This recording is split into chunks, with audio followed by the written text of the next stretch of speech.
মহাকাশের অনন্ত অন্ধকারে বিজ্ঞানীরা এমন এক দানবীয় নক্ষত্রের সন্ধান পেয়েছেন যা পদার্থবিজ্ঞানের নিয়ম অনুযায়ী কোনোভাবেই অস্তিত্ব থাকার কথা নয়।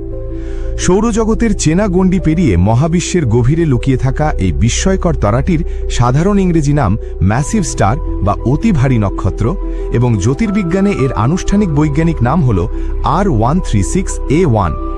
বিজ্ঞানীরা একে উলফ রেড গোত্রের নক্ষত্র হিসেবেও আখ্যায়িত করে থাকেন।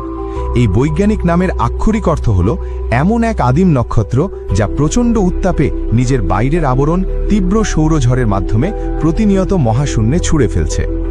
এই মহাজাগতিক দানবটির অবস্থান আমাদের আকাশগঙ্গা ছায়াপথের বাইরে প্রায় 1,63,000 আলোকবর্ষ দূরে অবস্থিত লার্জ ম্যাগেলেনিয়ান ক্লাউড বা বৃহৎ ম্যাগেলেনীয় মেঘ নামক একটি উপছায়াপথের সেখানকার ট্যারান্টুলা নেবুলা বা বিশাল গ্যাসীয় নীহারিকার ঠিক কেন্দ্রে এই তারাটি সগর্বে জ্বলজ্বল করছে, যা প্রথম আবিষ্কারের পর বিজ্ঞানীদের রীতিমতো হতবাক করে দিয়েছিল।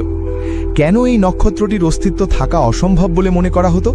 বিজ্ঞানীদের প্রতিষ্ঠিত এডিংটন লিমিট বা ভরের সীমা অনুযায়ী কোনো নক্ষত্র আমাদের সূর্যের ভরের 150 গুণের বেশি হলে তার ভেতরের বিকিরণ চাপ এতই শক্তিশালী হয় যে সেটি নিজেকে আর ধরে রাখতে পারে না এবং ছিন্ন ভিন্ন হয়ে যায়।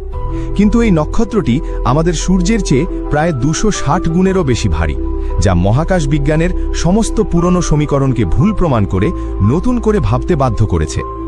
আকারের দিক থেকে এটি সূর্যের চেয়ে 30-40 গুণ প্রশস্ত হলেও এর আসল ভয়ঙ্কর রূপ লুকিয়ে আছে এর শক্তিতে। এটি আমাদের সূর্যের তুলনায় কয়েক লক্ষ গুণ বেশি উজ্জ্বল এবং এর পৃষ্ঠের তাপমাত্রা প্রায় 53,000 ডিগ্রি সেলসিয়াস, যা সূর্যের চেয়ে 10 গুণ বেশি। এই নক্ষত্র থেকে প্রতিনিয়ত এমন ভয়ঙ্কর মাত্রার অতিবেগুনি রশ্মি এবং মহাজাগতিক বিকিরণ নির্গত হচ্ছে যার কাছাকাছি কোনো গ্রহ থাকলে তা নিমিষেই বাষ্প হয়ে উড়ে যাবে।